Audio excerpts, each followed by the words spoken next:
with the slides. I'm trying to move the Zoom group chat.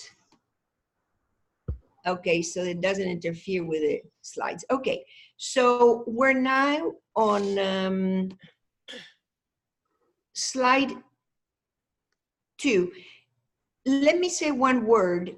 This is the 10th year that I am teaching this course. It's a unique course in the psychopharmacology postdoc. Since I did the postdoc myself, I finished at the end of 2007, beginning of 2008. There has been a tremendous impetus for the relationship between psychiatry and nutrition. And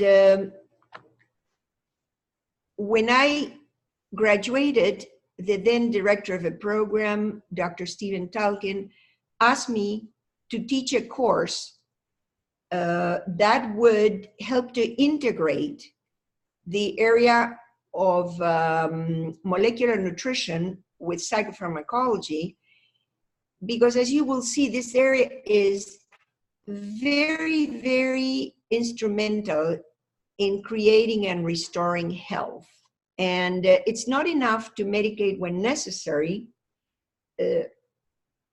I see as part of our job helping people to rebuild the total health. And the model that I use is a mind neuroendocrine immune model of integrative mental health care.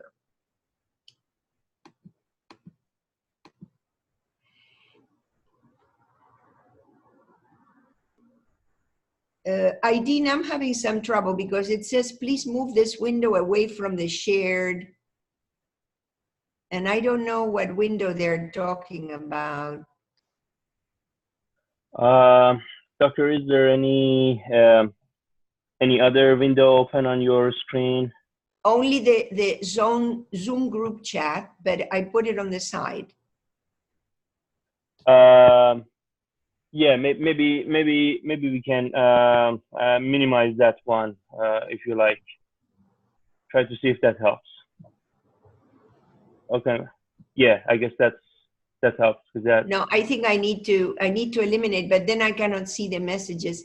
You know, the way I'd like to do this so that we can proceed smoothly is that every hour for the next 2 hours, I'm going to stop for a 5-minute break at about 10 o'clock, and then a little bit before 11 o'clock for about 5 minutes for a stretch and bathroom break.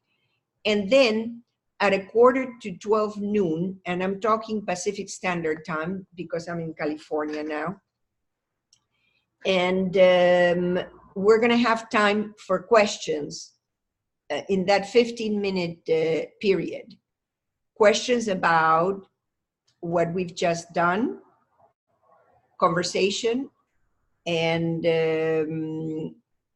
any other questions you have. And whoever has questions about the assignments, please then pose your questions.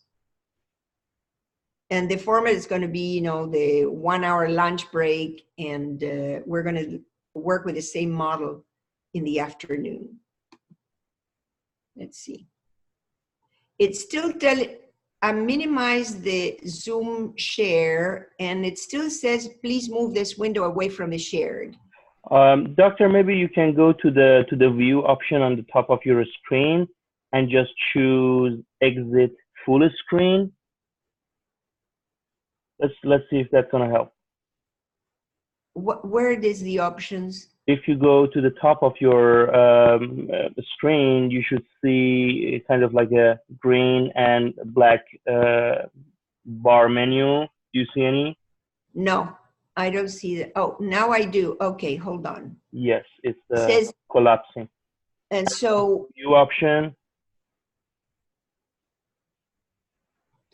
It says record, disable, slow, hide, share computer sound, optimize, and leave meeting. It doesn't give me anything else. No. You don't see anything of saying view option and No, exit full screen. Okay. no. Um, What I have is I can exit the full screen, and then it doesn't allow me to see my own PowerPoint. And it's still, I still have that message telling me, please, let's see, exit, please move this window away from the shared. okay.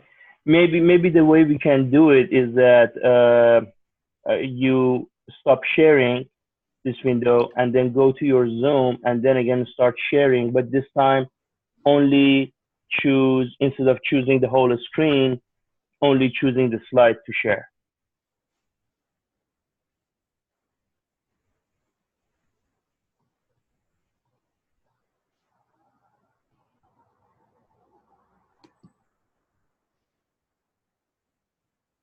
So if you like, I can just stop your sharing from up here. So that people don't see my screen? Yeah, and then again share it again, but this time choosing only the slide instead of your whole screen. That's fine with me too. So as you can see, as psychologists, we're really concerned with general health, not just mental health, because as you know, there is a constant dialogue between the two. We are going to focus more specifically on mental and emotional development and cognitive functioning and enhancement, but it's all part of total health. It just can't be separated.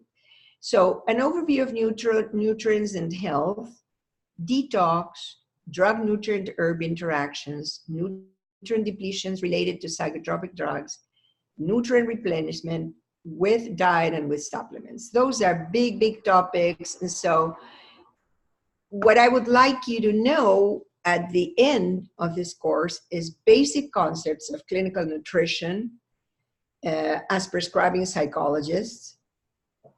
And when you do prescribe, to be aware of the nutrients role in all kinds of mental and emotional processes.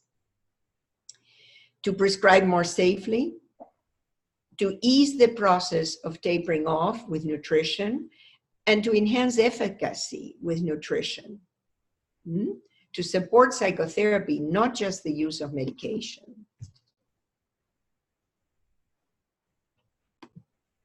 So I hope that you'll be able to identify nutrient classes, recognize clinical signs of nutrient deficiencies in your patients, friends, in yourself, know major drug-nutrient herb interactions, and make basic recommendations for safe use of nutrition.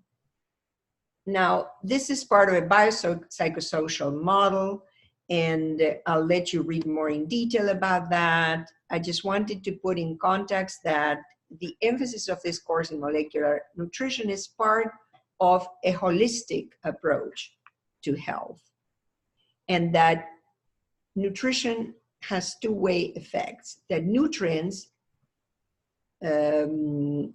constitute mental and behavioral subjects, but your state of mind also modifies your nutritional status. Because we know that your digestive processes are highly vulnerable to stress and to negative mental states. The paradigm shift from before, in which we just diagnosed and classified people, is an emphasis now on function and the assessment of systems. And remember that this is part of an effort to bring in personalized healthcare based on both biochemical and psychological individuality. And by the year 2020, which is next year, mental disorders are expected to rank second only behind ischemic heart disease and ahead of all our diseases. That's from a World Health Organization report of 2 years ago. The weight factor, both in mental and physical problems, and you're going to see. And the weight factor through the links between inflammation and mental state. There are 2.1 billion overweight people today. So those of you who are particularly interested in weight and the prevention of obesity have a very huge task. Most of us do because we see a lot of overweight people among our patients. You probably have seen in gastroenterology the hallmarks of metabolic syndrome. And this is a state which metabolically is pro-inflammatory, which is the release of proteins that have to do with inflammation, prothrombotic, the thrombus, which is coagulatory, which is not good, and pre-diabetic. And you've also learned the physiology of digestion and absorption. And there are 3 major phases. And I will not stop at this, but the point is that disturbances in any phase of the digestive processes will lead to malabsorption. And in malabsorption, you won't have the nutrients you need. And this is the famous Einsteinian equation stating the relationship between matter and energy, which is so important to us in our field. And energy changes affect mood, thinking, and behavior. But the mind will change energy too. And energy in the human body, you may have seen this too. There is a fed state in which there is storage, and a fasting state in which you are burning for energy, burning reserves. Then you have major biomolecules, and these are nucleic acids, lipids, that's fats, carbohydrates, proteins, and inorganic. Through digestion, absorption, and transport, you have metabolism, cellular and molecular action, and you have the establishment of balance or homeostasis. Biofuels for energy. ATP is the ultimate energy currency. And this is something that's very important for you to remember.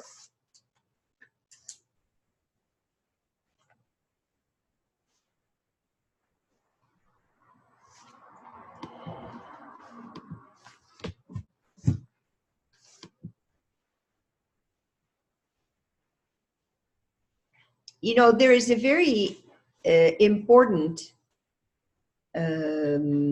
statement that Darwin made already in 1872.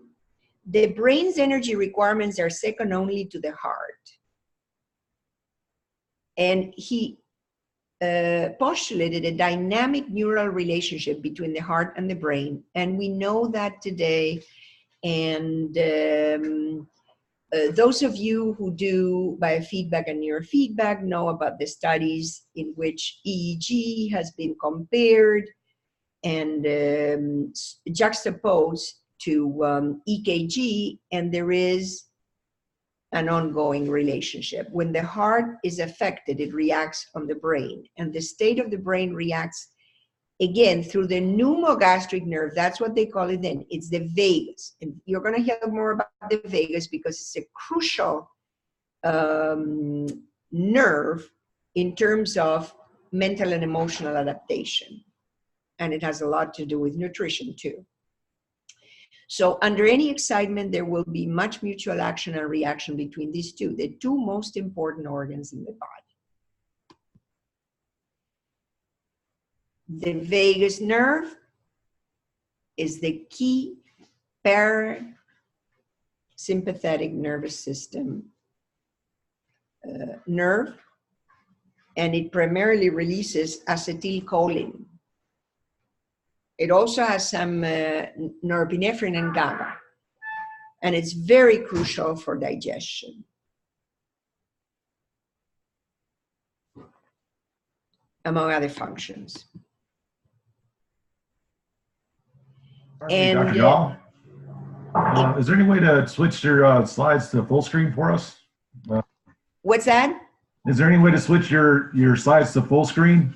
Doctor, maybe you can just, do you know the F5 button on your Yes, keyboard? yes. If you can just push the F5 button. Okay. Awesome. Is that okay? Thank you. Okay, now I'm going to have to go. Great. Thanks for the suggestion. Let's see. Yeah, this is very important for psychology. And there is one colleague that has made a major contribution. It's Stephen Porges, in which he talks about the polyvagal theory. And I highly recommend it because for those of you who are interested in psychosomatics like myself, in how the mind and the body interact constantly, this gives us a key to some of the more primitive emotional reactions and some of the more evolved emotional reactions in the human species.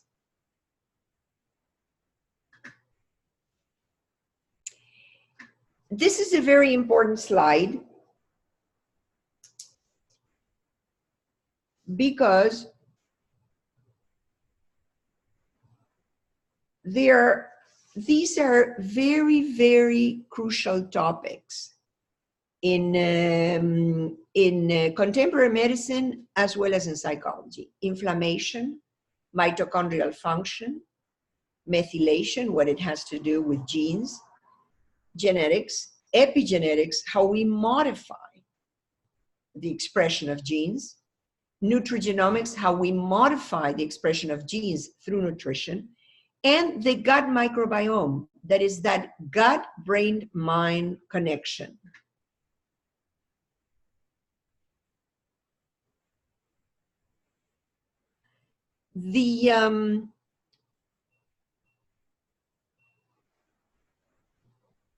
Most of the illnesses that mankind has are in interaction with the environment. 92%, only 8% are genetically determined. So we have a lot of work to do, and we can really improve and optimize functioning. This is another very important slide because these predictive biomarkers, which you can do when you order tests, or you can look at them if a doctor has ordered tests for your patients, they have to do with how someone's health is going to proceed. They have to do with the control of sugar. Homocysteine has to do with methylation, hence the expression of genes and detox. High sensitivity, CRP, which has to do with levels of systemic inflammation, the capacity of the body to repair itself, and then oxidize LDA/HDL and 8-oxo-1-in, which is a measure of oxidative stress and antioxidant status. Vitamin D3 has to do a lot with how cells communicate, and vitamin D3 is not only very important for the immune system, but also for mental adaptation, as we're going to see. The pH, which is the acid-basic balance. And then hypersensitivity.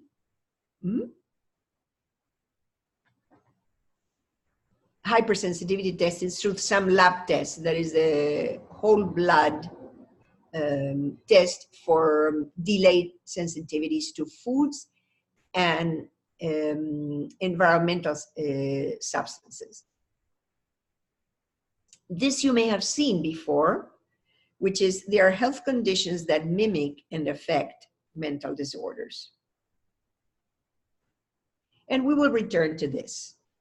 Now, when you have psychotropic drugs, you have anxiolytics, antidepressants, mood stabilizers, antipsychotics, hypnotics, nootropics.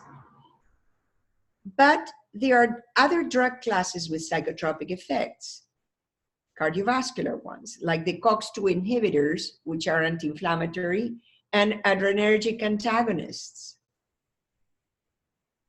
like beta blockers, endocrine system, like cortisone, thyroid hormone, hormone replacement therapies for the sexual hormones, and GI drugs like domperidone and the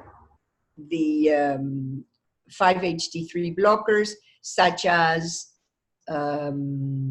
Sofran, which is, or ondansetron, which is a antiemetic drug that's used for the nausea in cancer. And neurological ones, such as Requip, which is used in restless leg syndrome. And I had the opportunity to look at all of that after I got my conditional prescription privileges. I had the good fortune of doing 2 years of a residency in neurology and physical rehab in New Mexico, in which I was exposed to all the psychological effects of these non-psych drugs. And this is something that you all need to be very aware of. Now, drugs have effects on the capacity to make energy.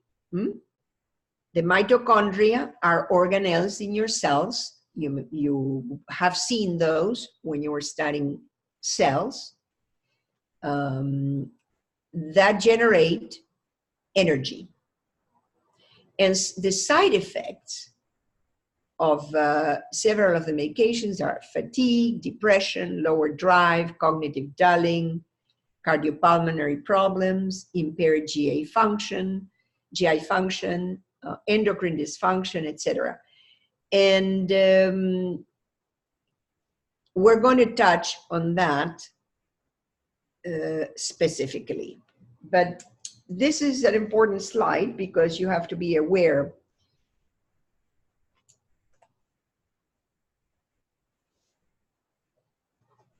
of how those energy effects can cloud the mental state or modify it.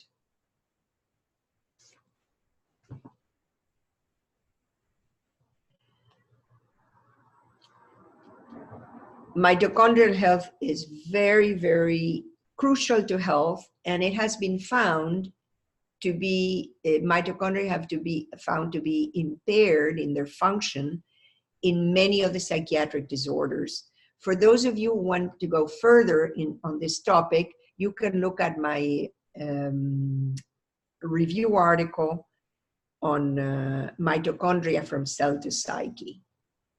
Now, monoamines and depression. See, the more we look at monoamines and depression, the more we see that rather than being the cause of depression, it may be downstream effects of earlier cellular events. And we're going to go back to this.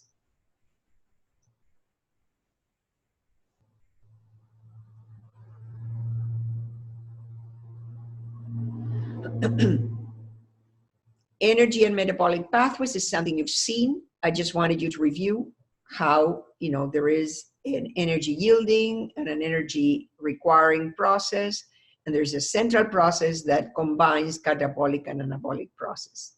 Also, it's important for you to be clear about what's oxidation and what's reduction. And redox are chemical reactions in which atoms having changed their oxidative state. There is a transfer of electrons. Now, as far as an example, you have glucose oxidation through many electron transfer processes. In oxidation, you see, if you remember oxidation, you remember reduction. Electron is when you lose an electron. And in reduction, you gain an electron.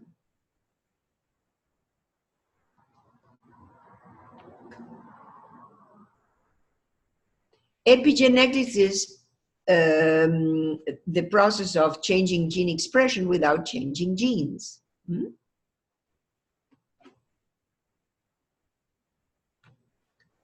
An example is the methylation of DNA and the modification of histones in the process of genetic transmission. Each modifies gene expression without touching the DNA sequence. Nutrigenomics is becoming more and more important in terms of general health and also applied to mental health treatment. Now, the nutrients, major nutrient classes. It's important for you to know the major nutrient classes, which are four. These are water, since the human body is 2/3 water, and it's needed for basic functions. There is an Iranian doctor who wrote a book. His last name is Batman-Galish, and he wrote a book, The Body's Many Cries for Water. And he wrote about how prisoners would survive only on water. And some people can actually heal on water cures. The problem nowadays is the quality of water that we drink. And that's another subject that we can touch on. So we have water, we have sugars, the carbohydrates, which are our main energy source, and they're simple and complex. And you have to be aware about the recommendations for how much of your diet is carbs, and that changes depending on who you are and who you read and so forth. Then there is protein for growth and development and to make the amino acids, which are the substrates of neurotransmitters, etc. And then fats. And one of the messages for this generation is fat is good. Good fat is good. There was a time when the old theories about cholesterol came through, that people were doing non-fat this, non-fat that. But fat is extremely important for building and supporting the lipid bilayer of the neurons that you are familiar with. And therefore, they are very, very important for nervous system functioning. Now, the concept of what are micronutrients, they are small amounts needed relative to the basic nutrients. The FDA recommends a daily allowance to prevent deficiency disease, but that has nothing to do with building health or to treat diseases. When I use nutrition in my practice as part of the treatment program, the doses are far higher and they are safe doses. Doses that, for that particular person, remember N of 1, personalized, that person needs in order to build or restore health and to overcome imbalances. So there's another concept of the optimum daily allowances. And that is very important because that's what you need really to restore health. And whatever you need is very unique because it's linked to your lifestyle, your age, your gender, your stress, your health status, etc. And the definition of vitamins came at the beginning of the 20th century from a Polish doctor. And this is for your information. You know, major diseases attributed to basic vitamin diseases. C, which is crucial for the formation of collagen and for the immune system. D, which operates as a neurosteroid. B3, which is crucial in the energy cycle. And B1, which is very important for the brain. And it's important for you also to know that we have the water-soluble and the fat-soluble vitamins, and which is which. That's a very fundamental notion.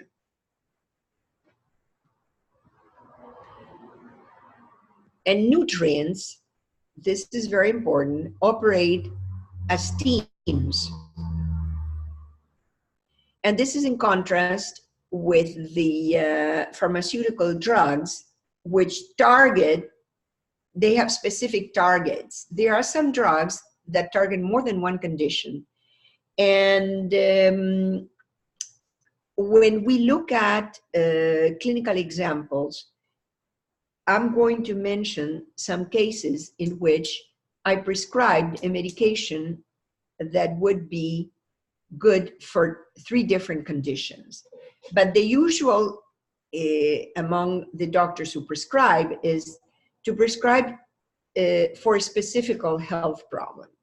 And in my practice as a molecular nutritionist / medical psychologist, I use nutritions for in order to help correct various dysfunctions.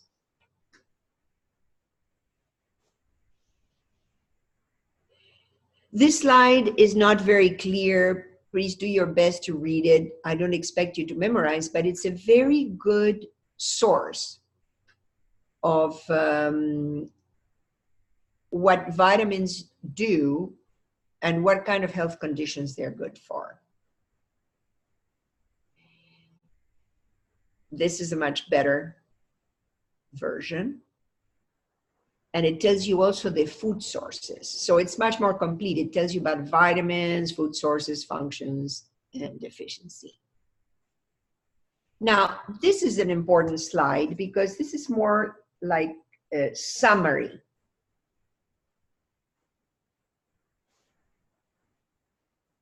And I have put in bolds the mental symptoms correlating with the deficiency of all of these vitamins. B complex vitamins, vitamin C, calcium, magnesium, potassium, iron, zinc, selenium, CoQ10, and carnitine, which is a very important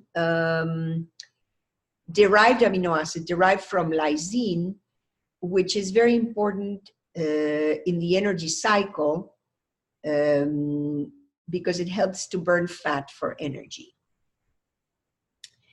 And now, at this point, we're going to take a 5-minute break. And I have 10:05, so we'll be back at 10:10. Back, everybody. Can you all hear me? I can hear you, doctor. Thank you. Okay. So, inflammation. Inflammation is extremely important. And this is one area in which your nutritional interventions can be invaluable for your patients, for their overall well-being, and in the context of treatment. There is a purpose in inflammation, which is it's a signal. The proteins that are formed, the cytokines, the inflammatory cytokines, because there are some that are anti-inflammatory, are signaling agents that control the direction and duration of your immune response. And the problem is when inflammation does not turn off. The inflammatory cascade has been postulated as a model of aging several years ago. There was a neuroscientist at Stanford, Robert Sapolsky, who wrote the book, Why Zebras Don't Get Ulcers. And he also wrote a book about aging in which he described the inflammatory cascade and how it impacts the brain. Now, this inflammatory cascade, or abnormal levels of inflammation or abnormal duration and role of inflammation, is being postulated as implicated in several emotional disorders. For those of you who are neuropsychologists, you know also that in cases of traumatic brain injury, TBI, there are residual levels of inflammation that are known as gliosis, inflammation in the glial system, in which there is an impact on cognition, emotion, and behavior. And all of that can be modified with nutrition. Now, I am trying to move the slide. Let me see how it's going to move. And my slide is not moving. What do I need to do to move the slide now, because it's not moving? Can you try using the top or down button on your keyboard? I have it, and I have been using that so far, and now it doesn't move, even when I push the down button. Do you want to push the F5 button one more time and get out of the full screen and then try again? Okay.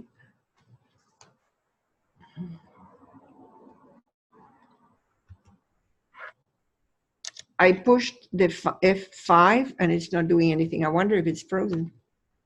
Yeah, I'm pushing F5 and it's not doing anything. Could be that your screen is frozen. Okay, now the causes of inflammation. You see, this is where the work we do is so important. We obviously all know that there is inflammation as a defense mechanism in the case of injury, trauma, or infection. But the other three causes of inflammation, stress, emotions, and diet. And several of you have said today you're interested in diet, food and mood, how you modify diet. Yes, that is going to be very helpful. I think that today there is not one of my patients whose diet is not modified / improved as part of the treatment program.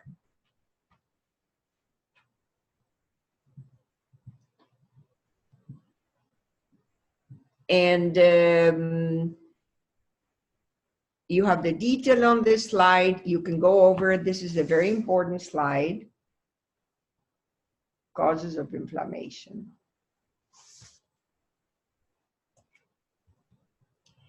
Inflammation and depression. There have been studies in which inflammation and depression have been correlated. The mechanism of depression, you all know, is very complex, and how people get better is also complex. And so there are many factors that have to do with inflammation that are being increasingly correlated with depression. And in foundational nutrition, we want to achieve the best possible health and help people, empower them to the same way that they take charge psychologically, to empower them to take charge of their health behavior through proper diet, improving their digestion, and reducing the toxic burden, which today is challenging because of all the environmental factors, not only pollution and plastics and so forth, but also the deterioration of the food supply. And we're going to touch on that. These are orthomolecular nutrition aims at giving the cells exactly what they need for optimum health. And in terms of the genetic influences, I am just going to mention these polymorphisms, and this is for you just to know. You're not going to be tested about this because this is really general medical knowledge, but you have to know. The one that is best known in psychiatry and for us is the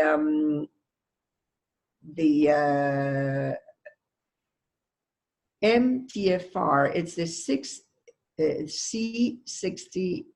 C6777T variant, which affects the metabolism of folic acid. It's a SNP, single nucleotide polymorphism. And there is one medical food that is only sold by prescription by a lab which is in Louisiana, where psychologists can prescribe, and they do prescribe.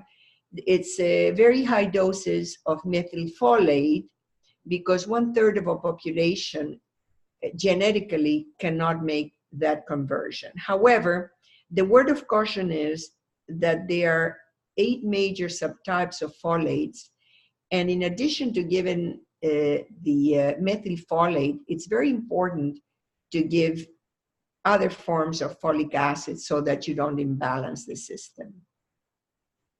Now, this is an important slide, and it's important for you to know that vitamins are neurotransmitters, cofactors, and they also act as adaptogen. What is an adaptogen? An adaptogen is a substance that you use in order to combat, neutralize stress. And you have the whole B complex. And you have methylfolate, specifically the 5-methyl tetrahydrofolate, vitamin C, copper, zinc, and frankly, one thing that I haven't added, but I should have added, is magnesium. And you're going to hear a lot about magnesium. So keep in mind that on slide 63, we really add magnesium as an adaptogen because it has a major role in neurotransmitter functioning and also in terms of the alkalinization of the system. And you're going to see why it's so important. Now, it's time now for a quiz in which I'm asking you 4 questions, and I would like you all to answer those. Aideen, do you collect those answers, Aideen, as in other courses? How do we do this? Yes. I have already ran the poll. Wonderful. And so let's just have people go over this, and once everybody has turned in their quiz,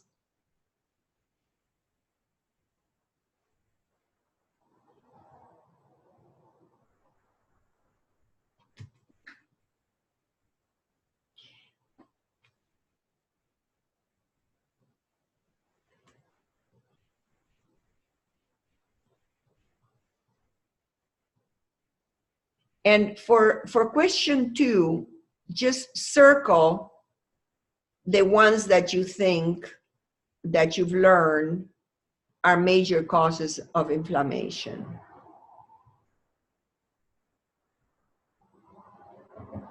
So question 2 requires you to circle on the letter.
Okay, everybody has finished with the quiz. Few people are left. I can see 4 people are left. Okay.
Dr. Gali, some students want to discuss the exam procedure.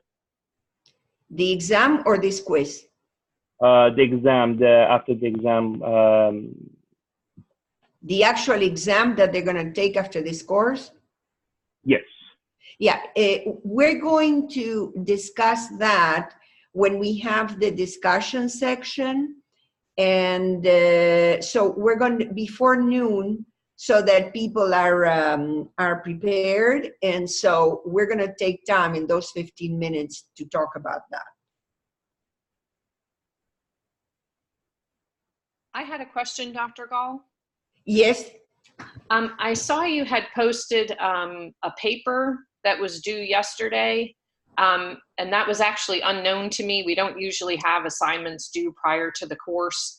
And so I was just wondering if that's something, you know, you still, I don't know if anyone else saw that. It was an assignment based on the 2 articles and I think it was a 1-page paper. Are you going to extend that, or how might we approach that if we weren't aware of it? Yeah, that's a very good question, because this is the first year that you have this assignment, and I was informed of that belatedly. And you've had about almost a week to do that. And so I think we're going to have some flexibility so that everybody has an opportunity. And let me tell you about that assignment. This is to familiarize you with 2 very important topics. You don't have to know the details. As I said in my instructions, just your opinion, how you intend to use it, and I gave you the guidelines. So I am open to extending this. The only thing is that I don't want to get the assignment in the way of your completing your final. So let's see how we can do that. And I'd like to know also how many people will need an extension. I will. I didn't have a clue about it. What's that? So I need an extension. I didn't have a clue about it. Me neither, actually. Okay. How many people knew about the assignment? Well, doctor, apparently about 11 people has submitted that exam already, but almost half of the class apparently has not seen it. They have not seen it. Yeah. So the exam will be due within the next 2 weeks. Is that it?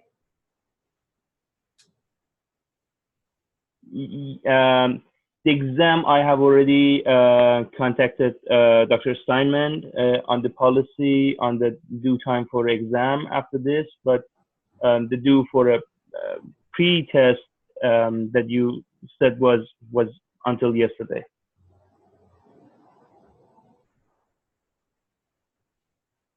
I don't understand what you just said. Did I answer you correctly? Pre-test? What is it? Which one is? I didn't send a pre-test. Oh no, the one page that are you? The assignment. The assignment. Yes, okay. sorry, I used the deadline was yesterday. The deadline was yesterday, but this is the first time this is done. And if 11 people have not completed it, I think this is for your learning. And I am open to extending this by 1 week so that everybody has a chance to complete the assignment. So this is Brady, and I want to jump in and just voice a frustration. Maybe I'm speaking for myself, but I'm thinking other people relate to this. It seems like the format of this program has changed drastically since May. We have back-to-back classes this weekend, next weekend. We have a weekend off. We have 3 back-to-back classes. We have a weekend off. We have 4 back-to-back classes. I appreciate the extension of a deadline, but to now have to write a paper, be in class all weekend, study for an exam, and all of this before class next weekend, this is becoming unmanageable. I really have to question my commitment to this program if this is the new model. I'm not very familiar with the model myself, Brady, and your point is well taken.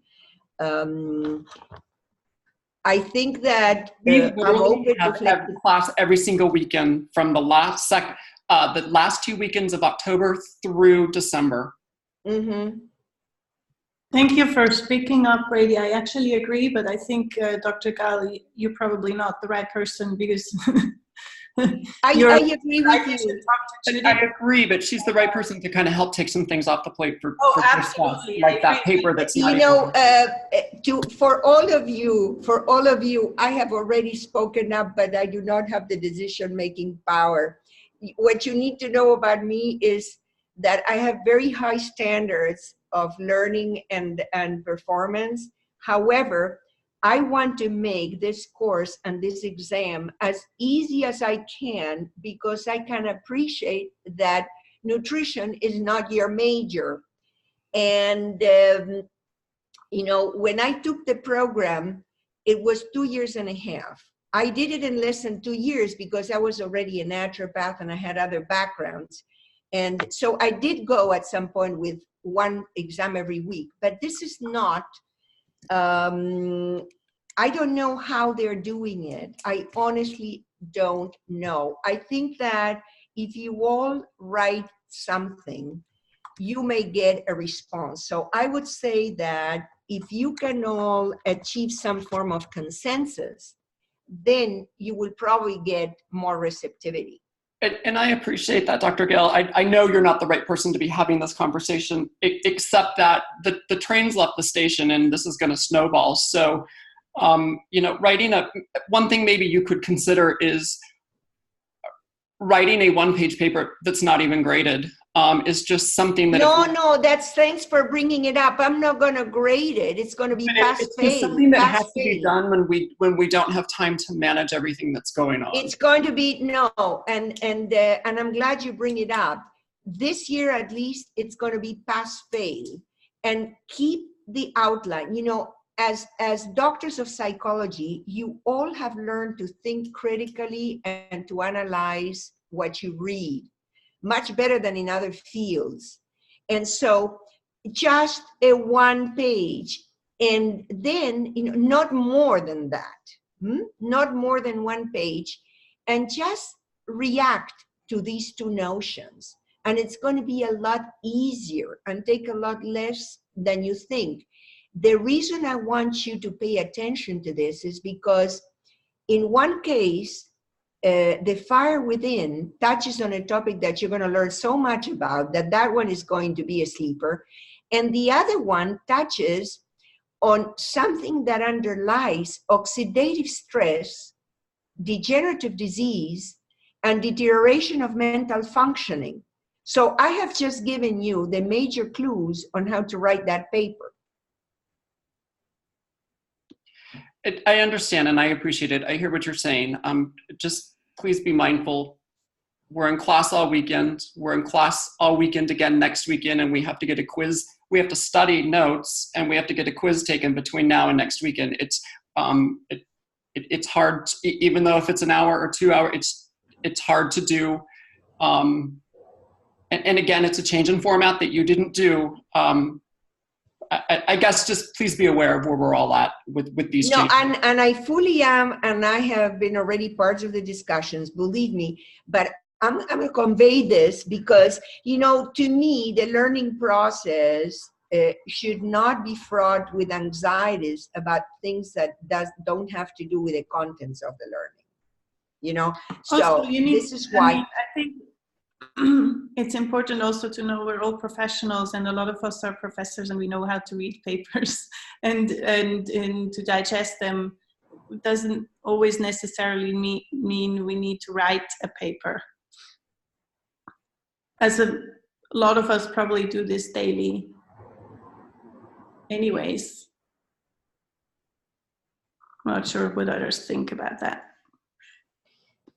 Yeah, listen, let me suggest, your points of view are well taken. I would suggest that when you do have the time, that you contact the authorities that have made decisions, and that you then find out. I am going to do my best this weekend to pre-digest and process these materials so that your anxiety is reduced and your joy of learning is increased. Thank you. That's awesome, and I wish everybody was like that. Again, just keep in mind, when we signed up for this program, it was class with 1 to 2 weekends off in between, and this semester, there are literally 3 weekends where we don't have class between now and December 8th. Right. No, that is the format that I was used to also, and there's so just not time to process and relax. It's just a very quick pace to get through it all. It is a quick pace, and let's see if, no, have you all done all the clinical medicine modules before you come to this course? Have you already done clinical medicine? Yeah, we did clinical medicine with Dr. Tackett, I think. You have done it. Okay, so many of the things are non-new information, the general things about physiology and metabolism. The angle is different. You know, I have had Dr. Tackett, and he's an excellent teacher. He's obviously, his model is more of a medical model. But anyway, I have one question for you, Aydin. Do we go over the answers now or not? The answers to the quiz or not? Yes, doctor, it's your prerogative. I think it's okay. If you go. Okay, and we're going to do this quickly. And as I said, you're not being graded on the quiz. Are they being graded, Aideen? No, these are just for exercise inside the Okay, okay, because I would fight for you not to be graded on this. Okay, so the characteristics of metabolic system, most of you said the right thing, all of the above. Some of the major causes of inflammation, you see, it's poor appetite is not really a major cause. That leaves us with stress, infection, and diet. Lack of exercise could be, but it's not the major cause. Then the third one, you all paid a lot of attention. Congratulations to you all. This is a snip that you're going to have to remember, and it's probably going to be something that you're going to be tested on later on and so forth. Now, I'm going to reason with you. Most of you answered correctly that B6, pyridoxine, pyridoxal 5-phosphate is a metabolically active form of B6, which is what's really used to make the neurotransmitters, to break down the amino acids in the digestive process.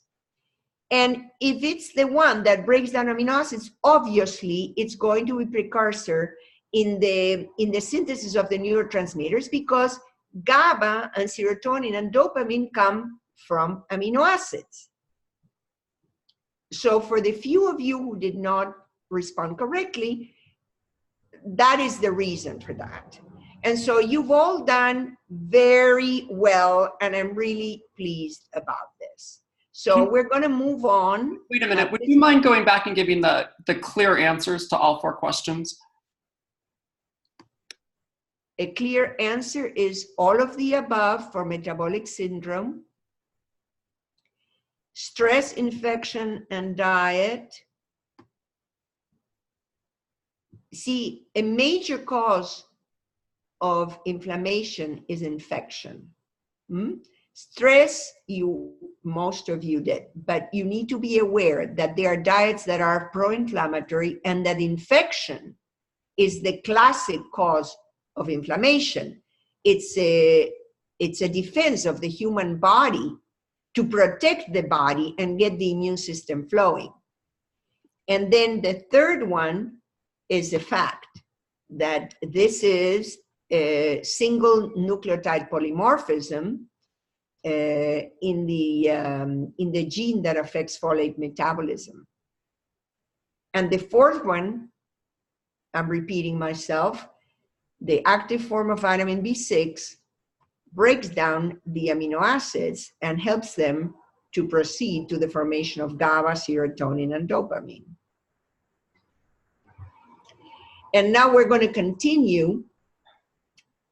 I hope everybody's clear. We're going to continue with the PowerPoint. And I hope at this point, Just one last thing, just so that you know, in case there's a question similar to it on the test. On question number 2, the system would only allow us to choose one, not circle. Okay. No. Then I'm going to make sure that you don't have that kind of situation. In my exams in the past, I haven't. So please do not worry about this. Please don't worry. Doctor, if any of the quizzes for future, if any of the quizzes have more than one answer, you can just let me know, and I can have it as multiple answer choice. Okay. Thank you. That's an excellent idea. And now I'm going to have to, did you say go to F5 because it's frozen again? F5? Yes, because we can't see questions 3 and 4. If it's frozen, maybe you move between pages, so you can one more time again push down the Alt and click on the tab. Great. Okay. And now we're going to look at the sugars, carbohydrates. Now, this is very important because, especially in the United States, the Dr. diet. Cole, I'm sorry to interrupt. There was a discussion on the chat and your slides were not in sync. On the third and fourth questions, could you please clarify whether true or false was the answer for 4 and 5? If you could just please repeat that, I'd appreciate it. I don't have a fifth question. I only had 4 questions. I'm sorry, I mean 3 and 4. 3 and 4, let me go back. It's true. They are both true.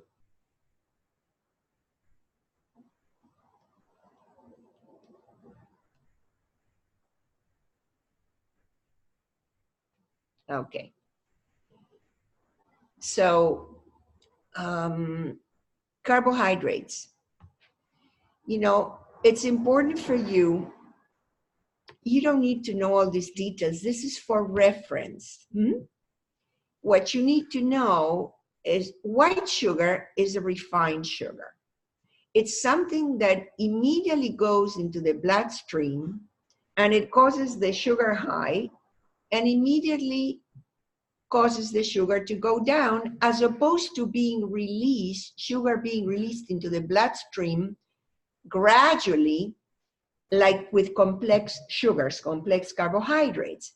So refined sugars, you know, simple sugars, white sugar is really, we're going to see later on that there have been studies that have likened white sugar to a drug. And there are some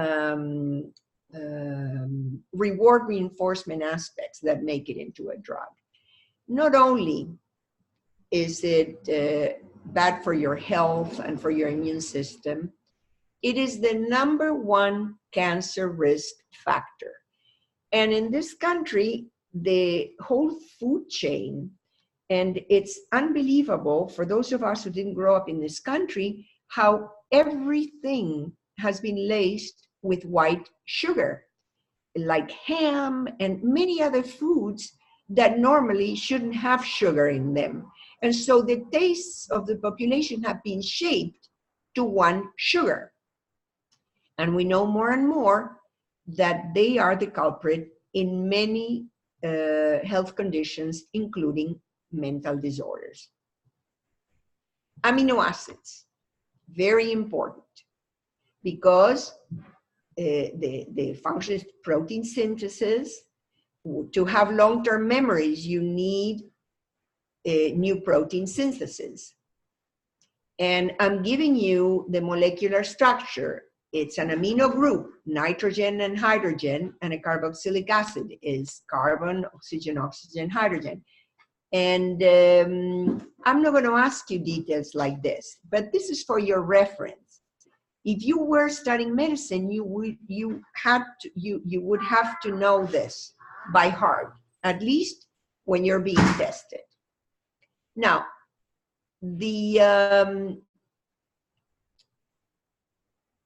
hydrophobic and hydrophilic is important in terms of pharmacology. And I have broken down into hydrophobic and hydrophilic. You don't need to know this detail. You just need to know what the amino acids are. And that's why this one is an important slide, in which you have your essential amino acids and the derivatives. Now, arginine is a conditionally essential amino acid because it's important during the developmental years, childhood and adolescence. It's a growth-oriented amino acid. After that, there is debate as to whether it's essential or not. Essential means that you have to get it from your diet. Your body does not make it. And you have to know what the essential amino acids are. And then these amino acid derivatives that are very important is because they're super important for mental functioning. And we're going to go more into that. So just know the names of these amino acids. And here I wanted to create the link between the neurotransmitters and their amino acid precursors. Why is that important? If we're talking about diet and nutrition and the relationship between nutrition and pharmacology, it is important for you to be aware what produces these neurotransmitters. So I'd like you to have a general idea. This is why this slide is important. And you may have seen some of this. Why do I include histamine? Because histamine has been implicated in mental disorders, and we're going to see more of this. The NMDA receptor, you know, there are some medications now that are designed to modulate and antagonize the NMDA receptor, whereas the NMDA receptor is important for learning. However, in excess, it can become excitotoxic, produce inflammation, and ultimately cell death. Choline, why is it important? Because choline is a substrate in the formation of acetylcholine, which is major substrate for a molecule that is very important in memory. And it's also important in the cholinergic pathway, which is a parasympathetic, that means a relaxing pathway. So that's why it's important for you to know basically, not the details of this. Inositol is important because it's a lipotropic group, which is not a vitamin. It can be synthesized by the body.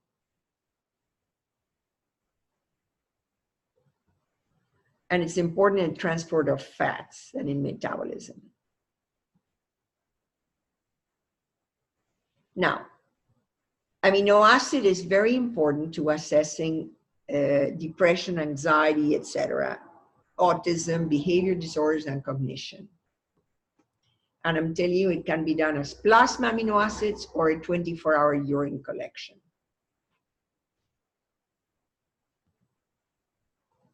And here, this comes from the work of Eric Kandel, the Nobel Prize. He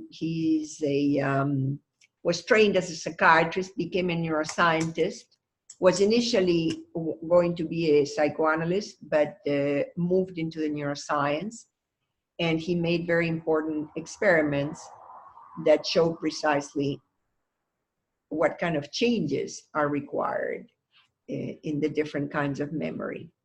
Those are the famous aplesia experiments. He was the Nobel Prize, I believe, 2002. And you have already seen these amino acids, and tryptophan as a precursor of serotonin, and melatonin.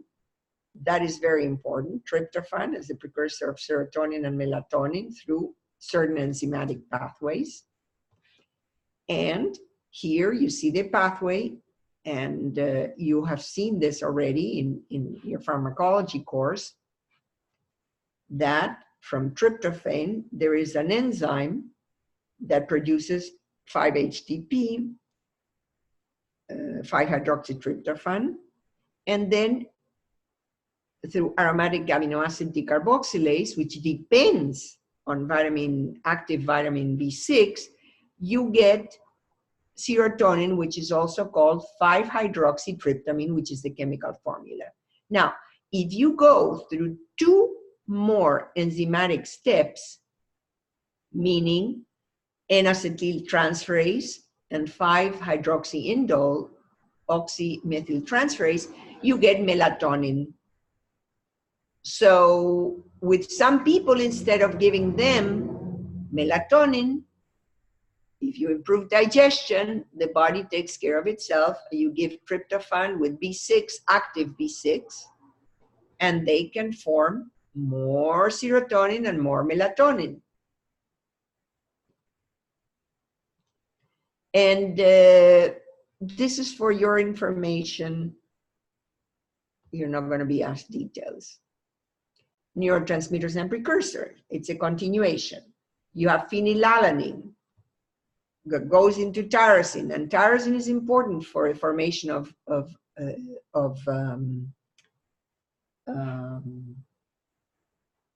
dopamine and norepinephrine, but also it's a substrate for thyroid hormone, thyroxine.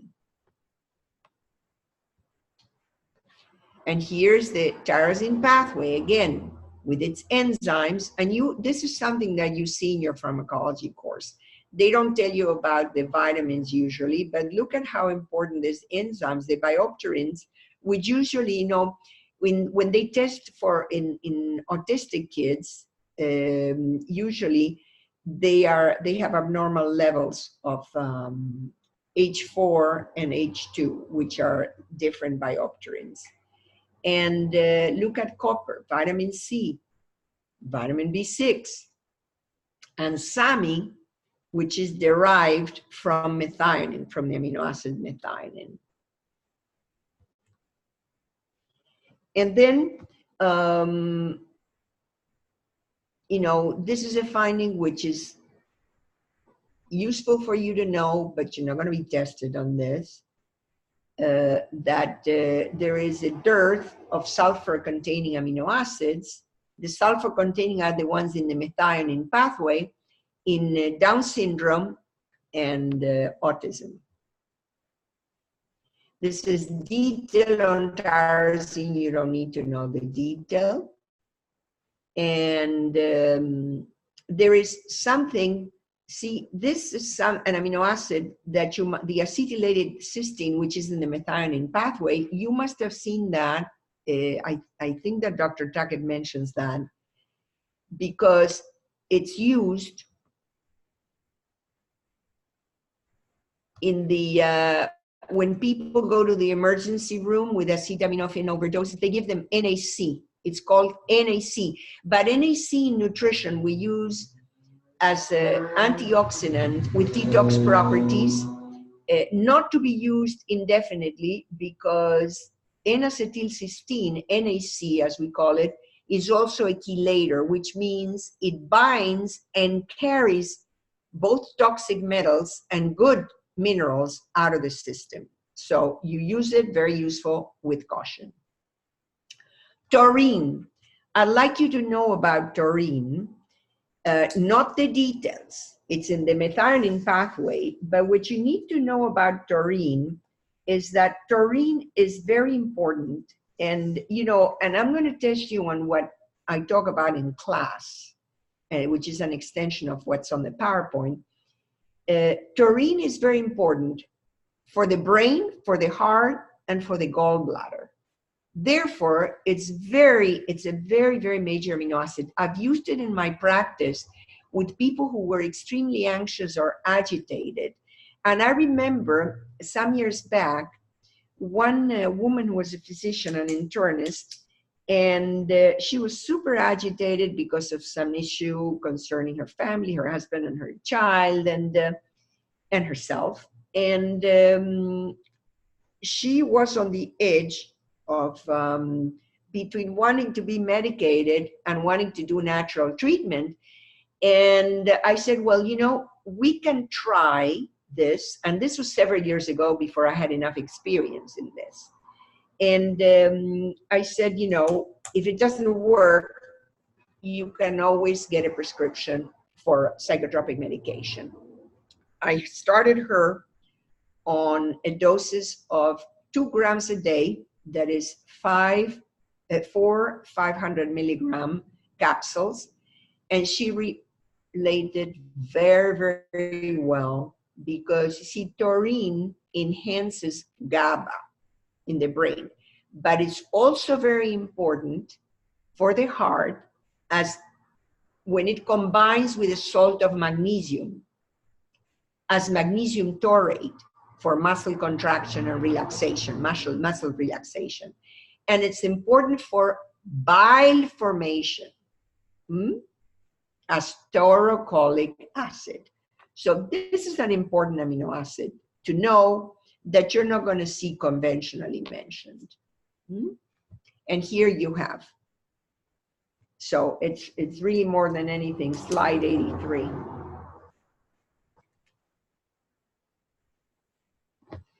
Homocysteine is something which it's you have to know because of the cardiovascular risk and brain impairment connected with the excess of homocysteine, which is a form of methionine.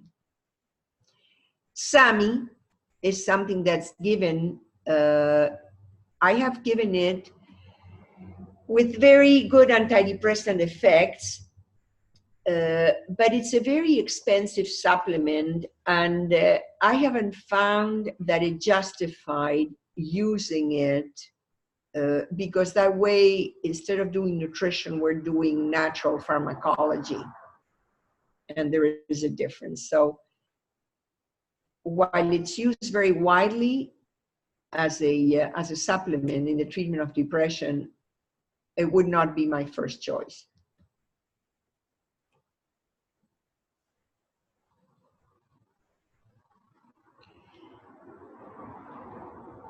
And remember that SAMI is a methyl donor in the conversion to 3 basic neurotransmitters.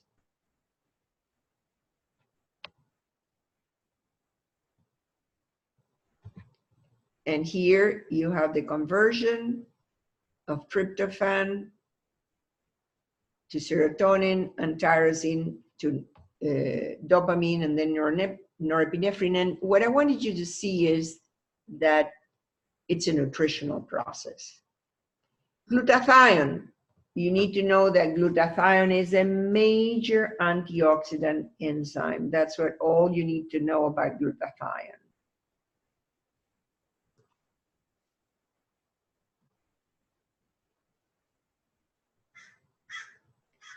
And an enzyme is a protein that catalyzes reactions in the body. So it's an antioxidant, and it helps to maintain antioxidants such as vitamin C and E, the nitric oxide cycle, and is very important for DNA and protein synthesis.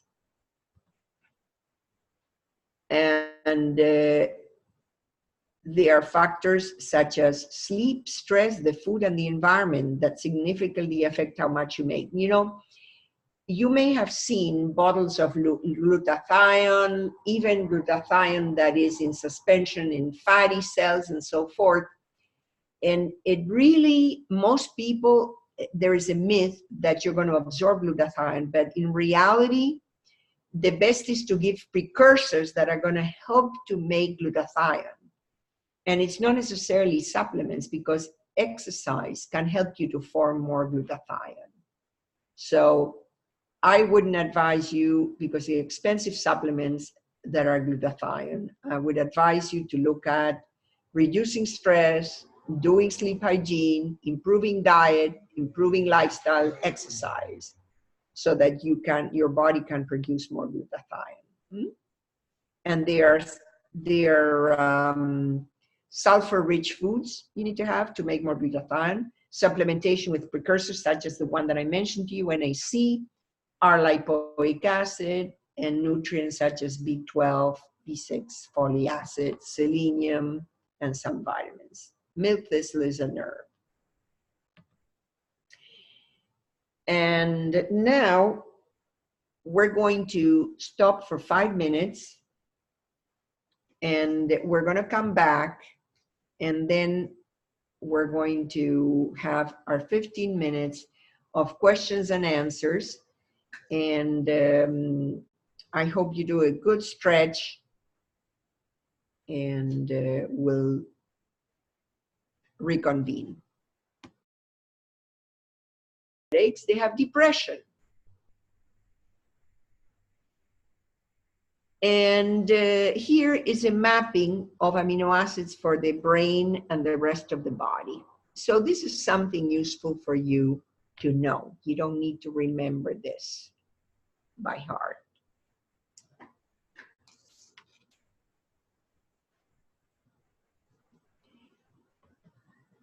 Fats.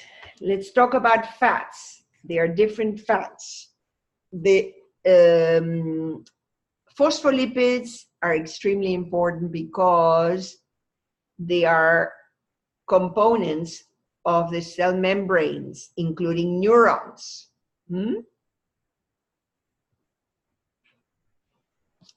Steroids. Cholesterol is extremely important because it keeps your cells together. And vitamin A, D, E, and K, they are absorbed into fats. They depend upon getting enough fat. And then there is a classification of saturated and unsaturated. And what you need to remember about the polyunsaturated fatty acids is just that they are components of the cell membrane phospholipids, which is something that is very important for the neurons.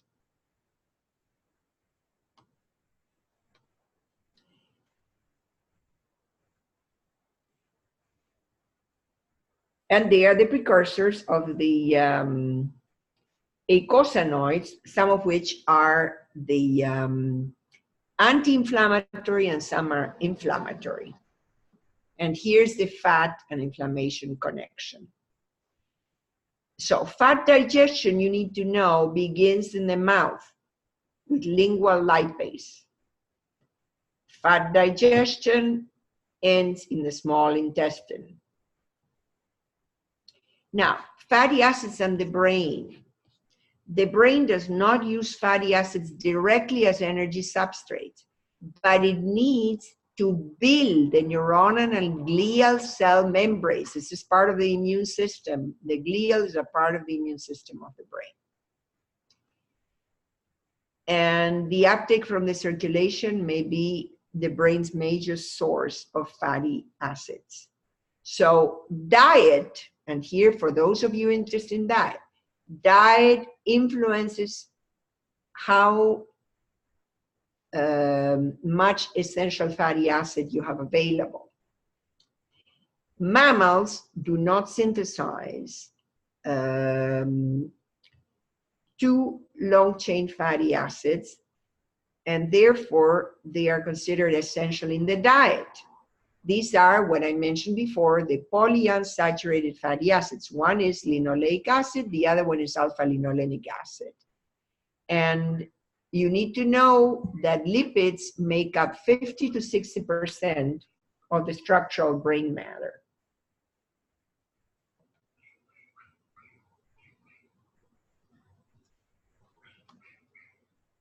So fat is crucial for the brain, good fat.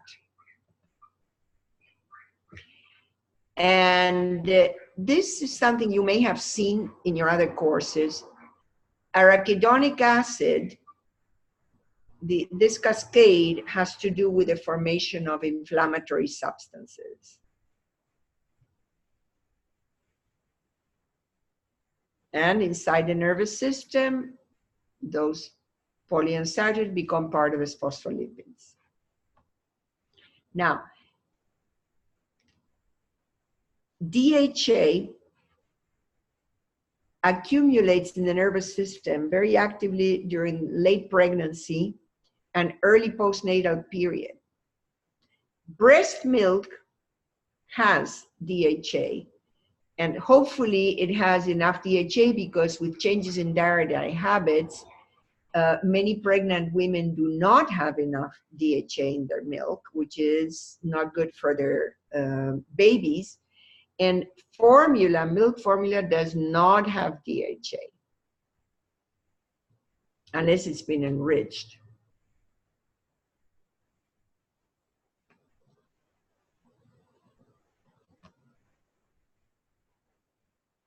Fish oil, very important source of omega-3, and which is the EPA and DHA, which you may have seen in supplements. The only problem is when you go to get a supplement, make sure it's free of mercury and toxins. And the other problem is that the food supply, the fish, unfortunately, because of the toxicity in the seas and oceans, the deep sea water fish, in many cases, the big ones especially, are loaded with mercury. Mercury is a toxic metal that has the most affinity for the brain. This is why you do not want to have high levels of mercury. And food sources that are safe are the small fatty fish free of toxins like sardines, anchovies, and herring. And there is another one. If you have wild-caught Alaskan salmon, and then you get into the cost of food. Most people opt for fish supplements. The problem is, again, many of the supplements have dangerous levels of mercury, although most people don't know it. Most consumers don't. Oleic acid, which comes from primarily from olive oil, but also almonds, olives, avocado, cashews, Brazil nuts. It's important for the cell responses and fluidity. And vitamin E, which is found as tocopherols and tocotrienols, is a very major anti-inflammatory, antioxidant, detoxifier. Phospholipids we've seen already, major component of the cell membrane. That's all you need to know about that. Vitamin C. Vitamin C is not made in the human body, therefore we have to take it through foods and or supplements. It's a very fundamental vitamin to take because it has a major role in collagen synthesis, which is what keeps your cells together. And it's a cofactor also in the formation of many enzymes.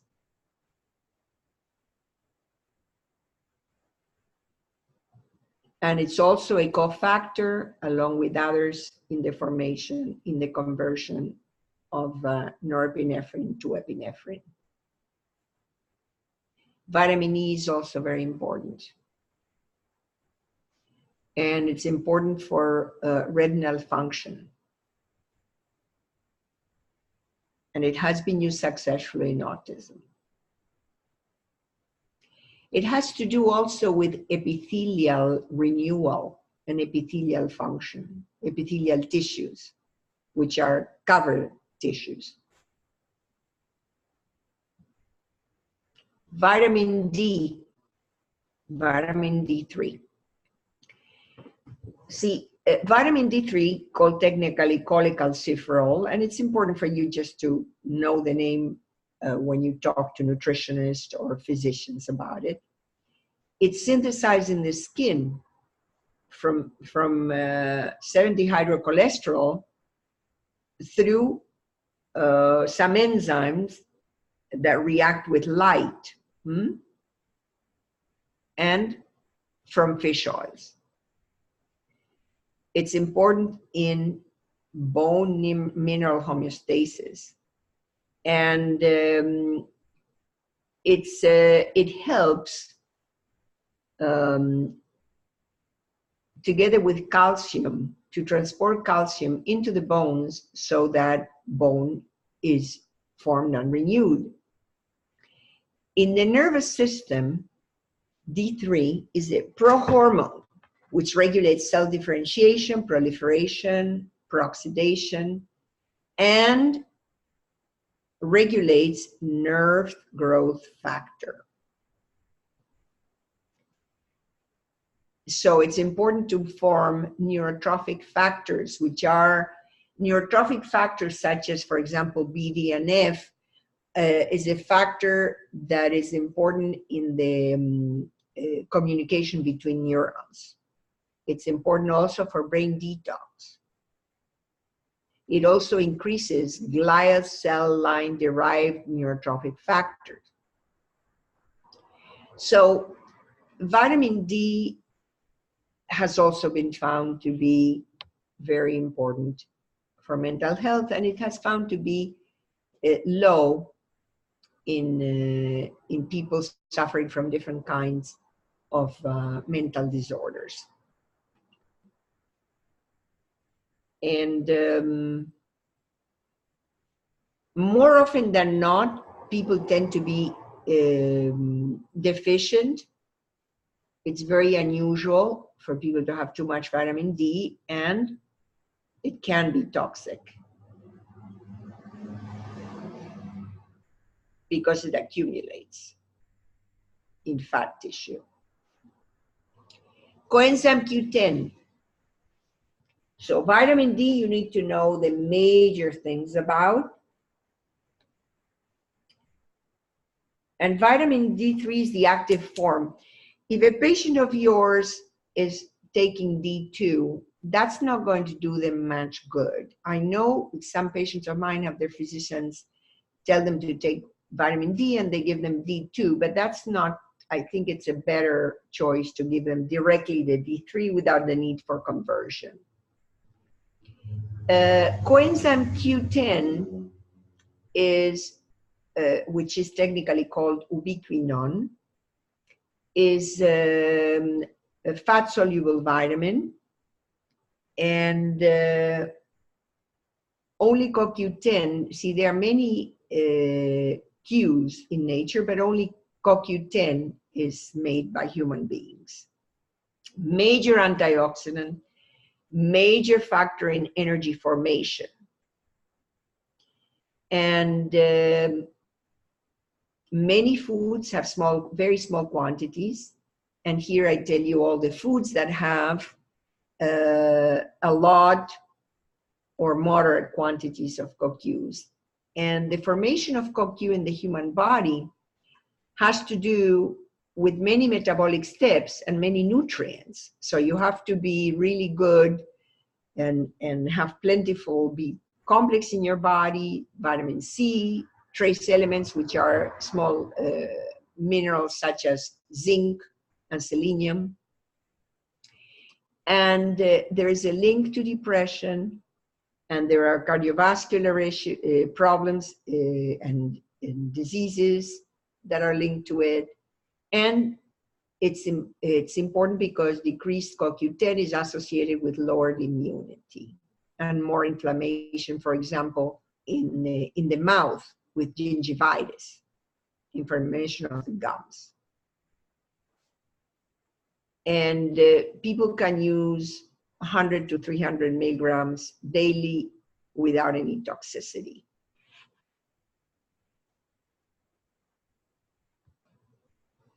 Water and pH. Now, that is important because the body is about 70% water.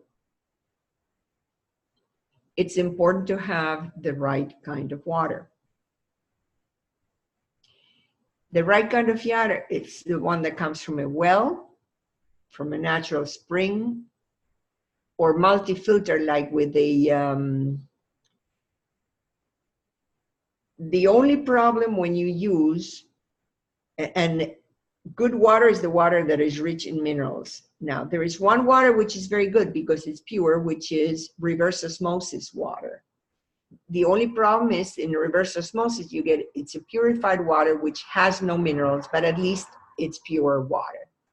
And then you can replenish that with your diet, with taking minerals, or with a combination of reverse osmosis and a good quality spring water. Most spring waters are, unfortunately, not what they say they are. There are very few on the market that are really good. Plus, having a plastic bottle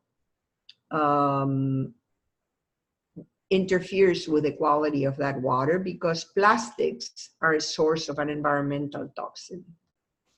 So that's a real bind, but there are options to that.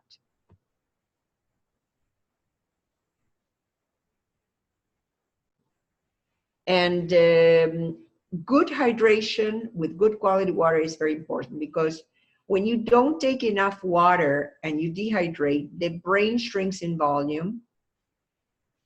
You get a dehydration headache. And you get sleepy, you get fatigue, moodiness, confusion, etc.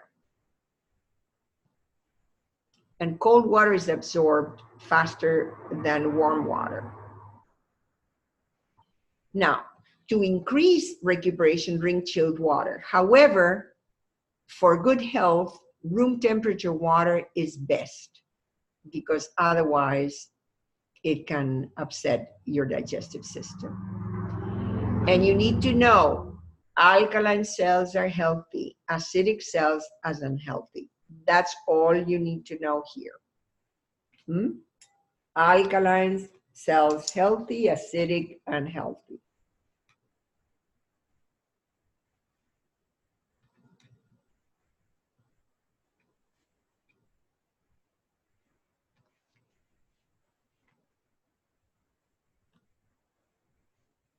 And look at all these minerals that are alkalinizing. Look at magnesium, zinc, potassium. Those are very important for you to know. And alkaline amino acids are especially glycine. Glycine is very important because it helps regulate sugar in the brain. And for one of the earlier slides, you know, the brain thrives on sugar and oxygen. Vitamin C, but buffered. If you want to get vitamin C, don't get the one that is not buffered, because it can irritate the stomach. You get the one that's buffered with alkalinizing minerals, such as calcium, magnesium, potassium, and zinc. Alkalinization leads to repair. And one test for whether you're doing a good job alkalinizing is the first morning urine pH. You can get pH strips at any pharmacy, or I think some health food stores. And normal is really 6.5 to 7.5, not just 7. And your urine specific gravity in the morning, you have seen this in your lab course. It's very sensitive to your kidney function, and more than 1.020 is healthy. Now, desserts are a source of stress because of all the sugar, and the sugar is pro-inflammatory, it depresses the immune system, and it causes a high and then a low, and it messes up your insulin response. So here you have pH balance, and here, for those of you interested in diet and detox, common acid produced food are a diet that is too high in protein, too high in fat, and with artificial sweeteners. Artificial sweeteners are not a good idea. Some of them are excitotoxic, and we're going to look at a couple of them later on in the course. And too much acid is related to reflux, arthritis, cancer, gastritis, GERD, gout. LPRD is laryngopharyngeal, so this really affects your lungs. And to undesirable levels of cholesterol, of oxidized cholesterol. So to restore health, you have to take in at least 80% of your foods that are alkaline, and to maintain health, at least 60%. And the alkaline or acidifying qualities of your food is determined after food digestion in the human body, not ash residues. So the alkaline acid, I think I put the chart on this course, is based on what the body does to the food, not the ash residues independent of human digestion. That's not valid, that's not useful. And you are obviously not what you eat, but what you absorb, think, and do. And somebody said that detox is to remove the acid waste. It's very, very important. Maintaining pH balance is very important. Now, there are minerals that are important in psychopharmacology. Why? Because the sulfur ones are important because they are important for phase 2 liver detox, in which those very toxic compounds that were made in phase 1 now are going to be water solid, and they're going to be eliminated through your urine. And food sources are eggs, onions, garlic, and broccoli. Now, when I'm talking about food, I'm talking about food without pesticides. Not necessarily certified organic, but you can go to some small farmers or farmers market where the farmers are not using pesticides, and in the case of animal protein, hormones, or antibiotics, conventional antibiotics. They sometimes use herbals. Iodine is very important because iodine deficiency is connected with thyroid dysfunction. That's why it's so important. And it's very important for pregnant women because there have been studies that show there is a lower IQ and cognitive deficits if there is a deficiency in iodine.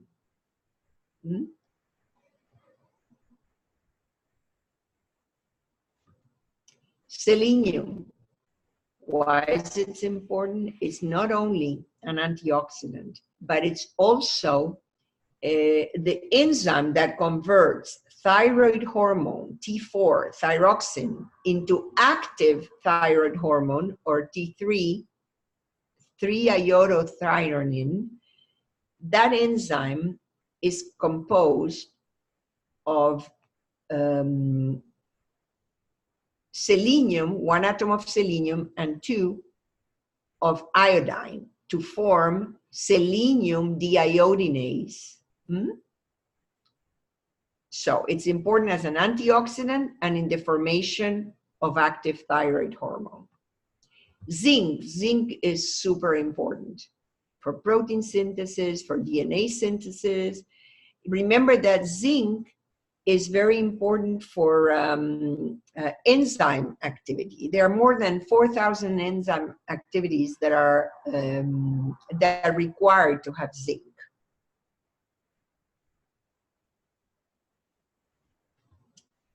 Iron is very important for oxygen transport, to the brain. Sometimes, when somebody comes and they're fatigued and so forth, it's very important to find whether they are anemic or not. I had a colleague who consulted me on one of the patients that he had, knowing my background, and I asked him to test for iron deficiency anemia because that's what that girl's symptoms seemed like.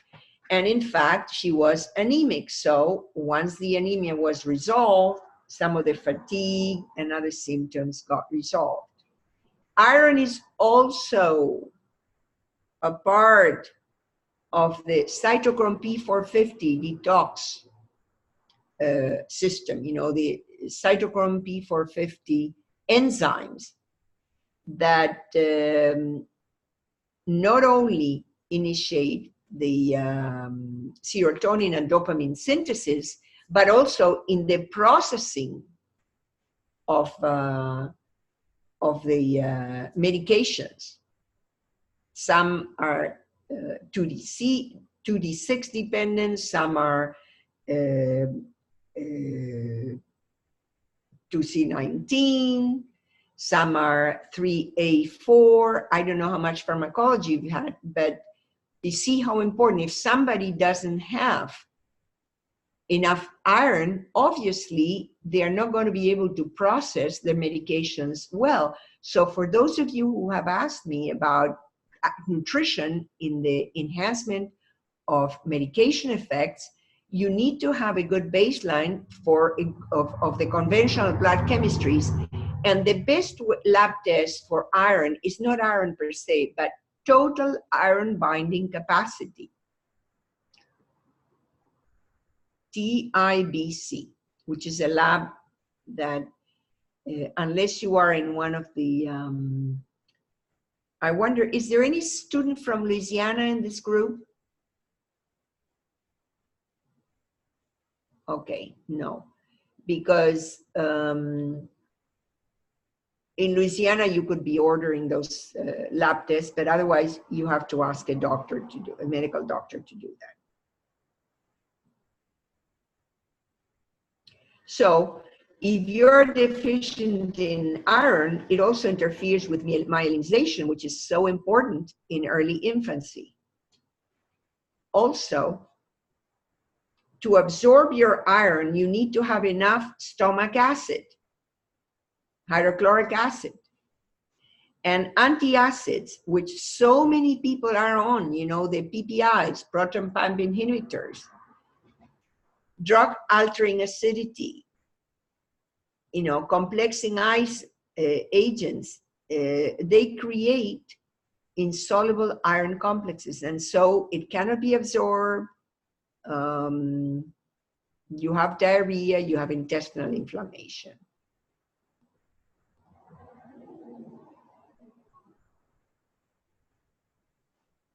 Calcium, magnesium, and copper.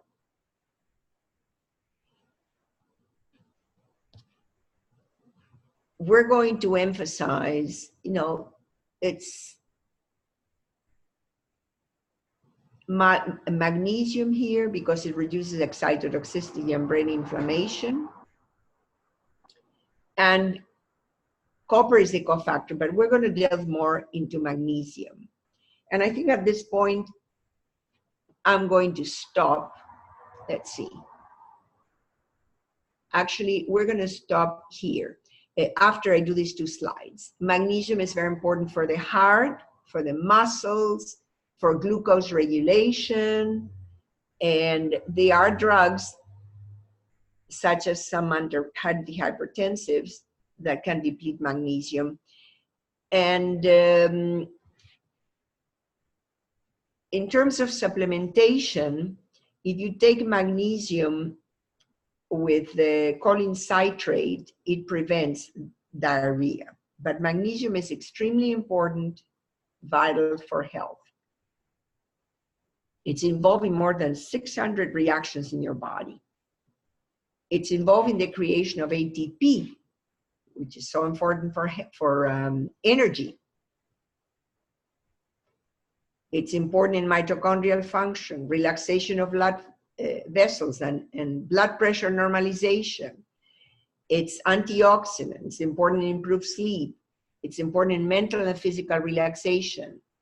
And it has been used successfully as an adjunct to pharmacological treatment with kids with ADD.